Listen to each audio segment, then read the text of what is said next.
नमस्कार साथियों, स्वागत है आप सभी का। कैसे हैं आप सब लोग? आशा करता हूं आप सब काफी अच्छे होंगे। लेकिन आज की इस वीडियो के बाद आपकी जो खुशी है वो और भी बढ़ जाएगी। क्यों बढ़ जाएगी? क्योंकि ये है प्याजे का टॉपिक, जिससे सीटेट में हर बार 4 से 5 क्वेश्चन पूछे ही जाते हैं। सबको पता है प्याजे का टॉपिक कितना इम्पोर्टेंट है। फिर भी होता क्या है कि आप सब बार बार पढ़ते हो, फिर भी कुछ ना कुछ चीजें आपकी मिस हो जाती हैं। लेकिन आज की इस वीडियो से आपके प्याजे को लेकर 4 से 5 क्वेश्चन पूरे के पूरे फंसेंगे। तो हम स्टार्ट करते हैं हमारी आज की वीडियो और पढ़ते हैं जीन पियाजे के बारे में। काफी ध्यान से आपको सुनना है वीडियो, बिना स्किप किए हुए। तो जीन पियाजे एक वैज्ञानिक हैं, ये कहाँ के हैं? स्विट्जरलैंड के हैं। लेकिन वो सब चीजें मैं आपको सिर्फ पढ़ाऊंगा आज की वीडियो में जो जो आपका सीटेट से रिलेटेड है। कोई भी चीज एक्स्ट्रा नहीं पढ़ाऊंगा। जैसे कि DSSS भी होता है, सुपर टेट होता है, उसके लिए अगर हमको पढ़ना है तो प्याजे के लिए थोड़ा और एक्स्ट्रा पढ़ना पड़ेगा। लेकिन आज की इस वीडियो से आपका सिर्फ और सिर्फ सीटेट पर पूरा पूरा फोकस होगा। तो जीन पियाजे ने संज्ञानात्मक विकास का सिद्धांत दिया है, जिसके लिए वो काफी जाने जाते हैं। और इन्हीं को हम क्या बोलते हैं? फादर ऑफ कंस्ट्रक्टिविज्म, यानी कि संरचनावाद के जनक। तो जीन पियाजे कौन है? संरचनावाद के जनक हैं। और इन्होंने संज्ञानात्मक विकास का सिद्धांत दिया है, जिसके लिए जाने जाते हैं। एक बात और मैं आपको बता दूं, जीन पियाजे ने ही नैतिक विकास का सिद्धांत सबसे पहले दिया था। सब नैतिक विकास के लिए कोलवर्ग को जानते हैं, लेकिन ये कोई नहीं जानता कि कोलवर्ग से भी पहले जीन पियाजे नैतिक विकास का सिद्धांत दे चुके थे। और कोलवर्ग ने जीन पियाजे के ही नैतिक विकास सिद्धांत को देखते हुए अपना उसमें कुछ संशोधन करके अपना कुछ ऐड किया था। तो वो कोलवर्ग का फिर ज्यादा अच्छा लगा था, इसलिए वो फेमस हो गए। और किसी को ये भी नहीं पता कि जीन पियाजे ने भी सबसे पहले नैतिक विकास का सिद्धांत दिया था। तो ये तो रही एक नॉलेज की बात आपके लिए, क्योंकि ये क्वेश्चन सीटेट में आया है, इसलिए मैंने आपको इसको बताना जरूरी समझा है। अब आगे हम पढ़ते हैं जीन पियाजे के बारे में। पियाजे के द्वारा 4 अवस्थाएं दी गई हैं, और ये 4 अवस्थाएं काफी इंपॉर्टेंट है। आज हम इन 4 अवस्थाओं को काफी अच्छे से पढ़ने वाले हैं। और जो 4 अवस्थाएं इन्होंने दी हैं वो बच्चे के संज्ञानात्मक विकास, जो कि आयु के अनुसार हैं। ठीक है, बच्चे की एज के अकॉर्डिंग है। इसमें जो संज्ञानात्मक बच्चे के पियाजे ने जो 4 अवस्थाएं दी हैं वो बच्चे की क्या है? एज के अकॉर्डिंग है। इसमें चिंतन का गुण बदलता है। जो बच्चे की थिंकिंग होती है उसका गुण, यानी कि आप कहते हो क्वालिटी बदलती है। ठीक है, एक होता है क्वांटिटिव और एक होता है क्वालिटिव। तो ये बच्चे की क्वालिटी की बात करते हैं, वो भी थिंकिंग क्वालिटी के ऊपर, और वो किसके? एज के अकॉर्डिंग। तो ये काफी इंपॉर्टेंट चीज है, आपको ये जरूर ध्यान रखना कि एज के अकॉर्डिंग, और वो भी उसकी थिंकिंग की क्वालिटी के अनुसार चेंज होता है उसमें। तो सबसे पहली स्टेज हम पढ़ते हैं, जिसको हम हिंदी में बोलते हैं संवेदीगामक, और इंग्लिश में बोलते हैं सेंसरी मोटर स्टेज। ये सबसे पहली स्टेज का नाम है। इंग्लिश में नाम आपको बस यही मिलेगा, जबकि इन्फेंसी ऐसे करके आपको काफी नाम हिंदी में चेंज कर करके मिल जाएंगे, लेकिन इंग्लिश में एक ही आपको मिलेगा। इसलिए आप इंग्लिश की टर्म जरूर सब स्टेज की ध्यान से सुनते आना और याद कर लेना। हिंदी का एक बार को आप भले ही ना याद करें। तो फर्स्ट स्टेज का नाम क्या हो गया? सेंसरी मोटर स्टेज, जो कि जन्म से लेकर 2 साल तक के बच्चे के लिए होती है। अभी आपको ये टाइम पीरियड याद करने में थोड़ी प्रॉब्लम होगी, लेकिन ये 2 से 3 बार आप बस इसको देख लेना एक बार, क्या क्या इसकी 4 स्टेज की जो टाइम पीरियड है वो दिया हुआ है, वो ऑटोमेटिक आपको याद हो जाएगी। फिर आपको इसकी बस जो डिटेल है वो ध्यान रखनी है। तो सबसे पहले क्या दिया है? इन्फेंसी, जन्म से 2 साल में। इन्फेंसी का मतलब क्या है? ये एक लैटिन भाषा का वर्ड है, जो कि इन्फेंसी का मतलब होता है जहां पर भाषा का अभाव होता है। यानी कि जन्म से 2 साल तक बच्चा बोल नहीं पाता है अच्छे से। और वो भाषा क्या होती है? सिर्फ बोलना नहीं होता, उसका एक मीन होता है, अपने शब्दों को, अपने वाक्यों को किसी दूसरे तक ऐसे पहुंचाना जिससे हमारी फीलिंग वो सामने वाला समझ सके। तो ये जन्म से 2 साल तक बच्चे में भाषा नहीं होती है। का दर्शन, पियाजे ने बोला है कि जो बच्चे की बुद्धि का दर्शन होता है वो सबसे पहली स्टेज में ही हो जाता है। ये बुद्धि का दर्शन क्या होता है? एक्चुअली जब बच्चा खेलता है, कूदता है, अपने हाथ पैर चलाता है, वो शुरू के 2 साल में ही इतना सीख जाता है कि अपने हाथों में चीजें लेगा, उसको यूज करना सीखता है, कभी उंगलियों को चलाना यूज करता है अपना वो। तो बच्चे के पहली बुद्धि का दर्शन उसकी पहली स्टेज में ही हो जाता है। दूसरा क्या है? वस्तु स्थायित्व। वस्तु स्थायित्व क्या होता है? जब आप बच्चे को कोई चीज दिखाते हैं कि ये देख वो कौवा ले गया, वो चिड़िया ले गई, ऐसे करके बच्चा शुरू में हाथ में नहीं पकड़ पाता है, वो सोचता है वास्तव में वो चीज गायब हो गई। लेकिन धीरे धीरे इसी स्टेज में 2 साल तक होते होते बच्चा समझ जाता है कि वो चीज आप ऐसे कर देते हो कि गायब हो गई, लेकिन वो चीज गायब नहीं हुई है, वो असलियत में है। तो ये कॉन्सेप्ट बच्चे के माइंड में डेवलप हो जाता है। तीसरा अनुकरण क्या होता है? इस अनुकरण में विलंबित अनुकरण का मीन ये होता है, डेफर्ड इमिटेशन बोलते हैं जिसको इंग्लिश में। इसका मतलब ये होता है कि कोई चीज आपकी, जैसे कोई चिड़िया कैसे चहचहाती है, ये हम बच्चों से पूछते हैं कि बेटा चिड़िया कैसे चहचहाती है, तो वो बताता है ची ची ची ची। यानी कोई चीज उस बच्चे के सामने नहीं होगी, लेकिन उसको उस चीज की नकल या उसकी बातें याद रहती हैं और वो उसके अनुसार उनको दोबारा उनकी नकल करके बता भी सकता है। तो इसको बोलते हैं हम विलंबित अनुकरण, यानी कोई चीज की अनुपस्थिति में उसकी क्रियाएं बच्चा करके दिखाता है। अब ये जो जीन पियाजे का एक स्टेटमेंट है, ये काफी फेमस है, बच्चे नन्हे वैज्ञानिक होते हैं। ये जीन पियाजे ने बोला है, वो भी फर्स्ट स्टेज के बच्चों के लिए। ठीक है, तो बच्चे पहली स्टेज में ही नन्हे वैज्ञानिक क्या होते हैं? वैज्ञानिक वो होते हैं जो बार बार कोशिश करते हैं, बार बार कोशिश करते हैं। जब बच्चा चलना सीखता है बार बार गिरता है, जब बच्चा बोलना सीखता है कभी तोतलाता है, कभी हकलाता है, कभी कंफ्यूज में पड़ जाता है कि इसको क्या बोलूं उसको क्या बोलूं। तो ये नन्हे वैज्ञानिक होते हैं, अपनी कोशिश करना जब तक नहीं छोड़ते जब तक ये जीत न जाए। इसीलिए बच्चों को नन्हे वैज्ञानिक बोला है जीन पियाजे ने, और वो भी पहली स्टेज के। अब हम बात करेंगे अपनी सेकंड स्टेज की। ये पहली स्टेज आपको इसकी जो टाइम है वो याद रखना है, जन्म से 2 साल। अब सेकंड स्टेज का नाम क्या है? हिंदी में बोलेंगे पूर्व संक्रियात्मक और इंग्लिश में बोलेंगे प्री ऑपरेशनल। इसके नाम से ही आप समझ सकते हो, प्री ऑपरेशनल यानी कि ऑपरेशनल यानी संक्रियात्मक से पहले की अवस्था। तो इसका टाइम पीरियड क्या है? 2 से 7 साल।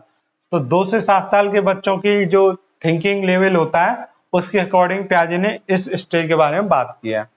देखते हैं क्या बात की है। सबसे पहले बोल रहे हैं सांकेतिक चिंतन। इस स्टेज में, सेकंड स्टेज में बच्चे में सांकेतिक चिंतन आ जाता है। सांकेतिक चिंतन आप ऐसे समझ सकते हो, इसको हम बोलते हैं इंग्लिश में सिंबॉलिक थिंकिंग। ये होता है कि जैसे आपने देखा होगा आजकल बच्चे 2-3 साल के यूट्यूब चलाना सीख जाते हैं, फोन में किसी को भी कॉल कर लेते हैं, घर में टच स्क्रीन वाला मोबाइल चला लेते हैं छोटे छोटे बच्चे 2-2, 3-3 साल के। तो वो क्या है, वो उनकी सिंबॉलिक थिंकिंग का क्या हो चुका है? डेवलप हो चुका है। तो यही होती है सिंबॉलिक थिंकिंग, यानी प्रतीकों से या संकेतों से बच्चे अपनी थिंकिंग को डेवलप करके उसका यूज कर लेते हैं काफी। तो ये पियाजे ने बताया है। दूसरा क्या है? केंद्रीकरण। केंद्रीकरण क्या होता है? सेंट्रलाइजेशन, यानी कि बच्चे को जो एक ही दिशा में सोच पाता है, वो सीढ़ियों पे चढ़ना सीख जाता है बच्चा, लेकिन उतर नहीं सकता है। ये सब सेकंड स्टेज में होता है। लेकिन ये 2 से 7 साल है, तो इसके ये 2 पार्ट होते हैं इस स्टेज के, लेकिन वो सीटेट के लिए इंपॉर्टेंट नहीं है, इसलिए उनको हम नहीं जानेंगे। तो ये शुरुआत में ही होता है सेंट्रलाइजेशन, जो कि केंद्रीकरण है। धीरे धीरे ये इस स्टेज के एंड तक चला जाता है। अगला क्या है? अहम केंद्रिता। अहम केंद्रिता क्या होती है? सबको पता है, ईगो सेंट्रिज्म जिसको बोलते हैं। ये केंद्रीकरण के कारण ही होता है। एक दिशा में बच्चा सोचता है, उसी वजह से बच्चे को क्या लगता है, जो मुझे दिखाई दे रहा है या जैसा मैं सोच रहा हूं वही सत्य है और वही सच्चाई है। जैसे आप मान लीजिए एक एग्जाम्पल लेकर कि टीवी के आगे बच्चा खड़ा है।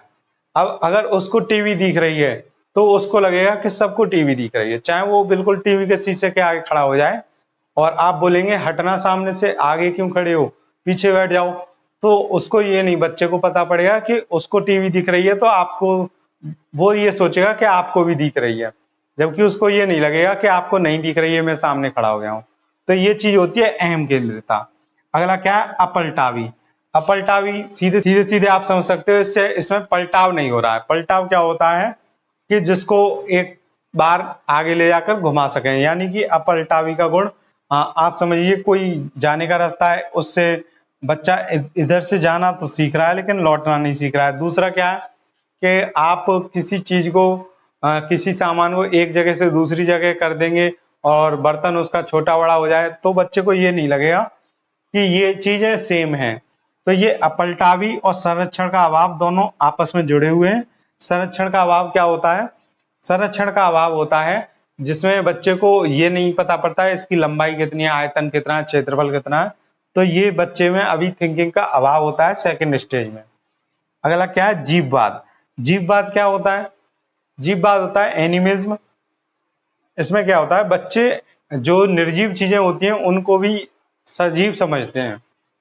ठीक है, तो ये सीधे सिंपल है। निर्जीव चीजों को सजीव समझते हैं, जैसे सूरज है, चंदा मामा है, वो सोचते हैं ये वास्तव में ये भी बोलते हैं, ये भी चलते हैं, ये भी खाना खाते हैं। तो इस ऐसे। अगला क्या है? ट्रांसडक्टिव। एक होता है ट्रांसडक्टिव, एक इंडक्टिव और एक डिडक्टिव। तो ये सेकंड स्टेज में होता है ट्रांसडक्टिव, यानी कि इसमें इंडक्टिव और डिडक्टिव दोनों होती हैं। बच्चे को ये नहीं पता कि सही क्या है और गलत क्या है। तो इसकी हिंदी में हम बात करें तो बच्चा उदाहरण से और नियम में कंफ्यूज रहता है काफी। ठीक है, अब हम बात करेंगे अपनी थर्ड स्टेज का। उससे पहले आप इसकी इंग्लिश देख लीजिए।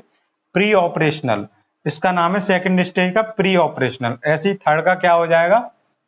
Concrete operational. ये रे कॉन्क्रीट ऑपरेशनल, और हिंदी में बोलेंगे इसको मूर्त संक्रियात्मक। ये कहां से कहां तक होती है? 7 से 11 साल तक होती है। ये 7 से 11 साल तक के बच्चे होते हैं थर्ड स्टेज में। इसका तार्किक चिंतन होता है बच्चे में। मूर्त संक्रियात्मक यानी कि थर्ड स्टेज में तार्किक चिंतन आ जाता है, यानी कि वो अब रीजनिंग रीजन क्या चीजें कैसे हो रही हैं, किस रीजन से हो रही हैं, वो समझ सकता है, जबकि वो सेकंड स्टेज में नहीं समझ सकता था। और क्या है इसमें? मूर्त चिंतन, जो जो चीजें बच्चे के सामने हैं वो उन सब पर थिंकिंग कर सकता है।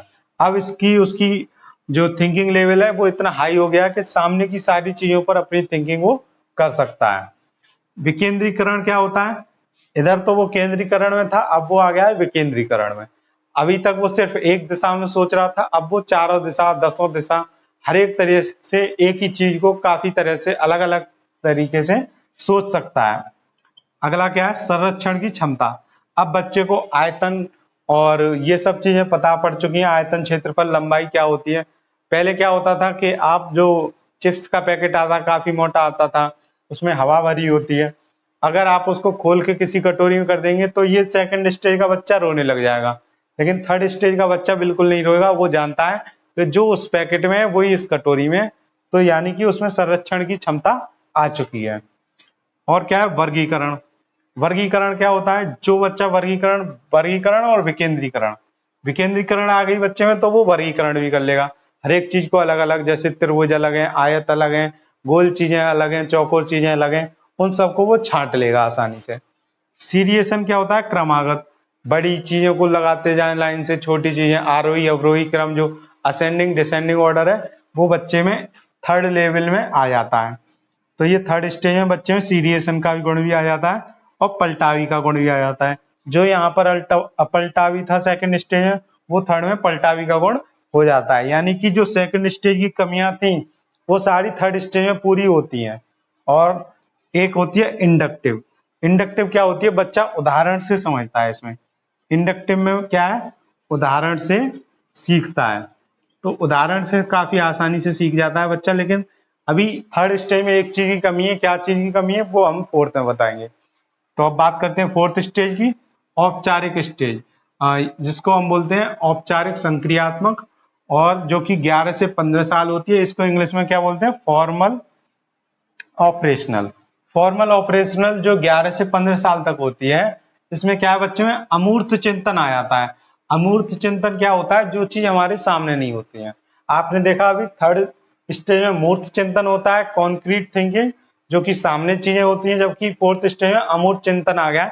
अब बच्चे के सामने जो चीजें नहीं है वो उन पर भी थिंकिंग करने लग जाएगा।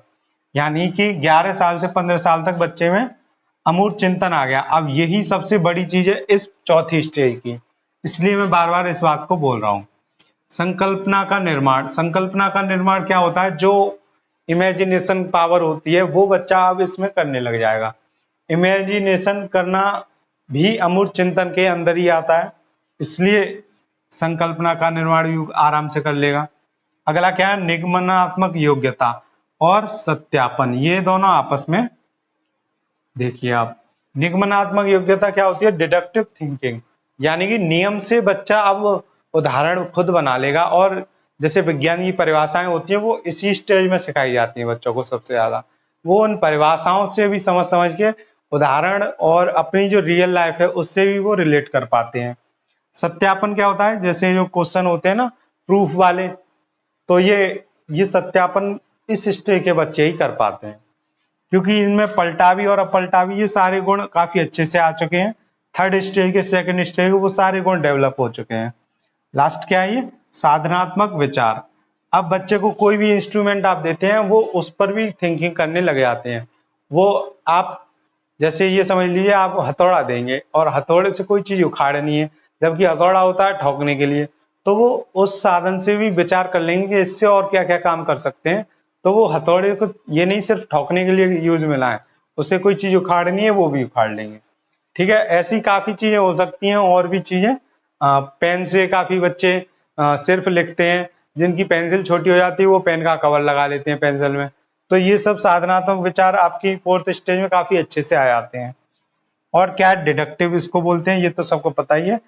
इंडक्टिव होता है उदाहरण से सीखना, और जबकि डिडक्टिव होता है नियम से उदाहरण की ओर। ठीक है, इसको हिंदी में आप देखेंगे तो ज्यादा इजी लगेगा। नियम से उदाहरण हिंदी में कैसे इजी है, देखो निगमन का मतलब होता है नी से नियम, तो इसमें पहले नियम आएंगे फिर उदाहरण आएंगे। जबकि इसको इंडक्टिव को बोलते हैं आगमन विधि, यानी कि पहले उदाहरण फिर उसमें नियम। तो ये थी आज हमारी प्याजे की पूरी क्लास। अब इससे आपके 4 से 5 क्वेश्चन में आपके ये समझ लीजिए 4 क्वेश्चन पूरे कवर हो जाएंगे। 1-2 क्वेश्चन बच रहा है वो हम नेक्स्ट वीडियो में कवर कर लेंगे। तो बुक अब जो नेक्स्ट वीडियो वो भी काफी इंपॉर्टेंट है, लेकिन सबसे जो मोस्ट इंपॉर्टेंट है वो इसमें है। तो मिलते हैं आपसे जल्दी नेक्स्ट वीडियो में। Thank you so much. आशा करता हूँ तब तक आप इसका रिवीजन काफी अच्छे से कर लेंगे।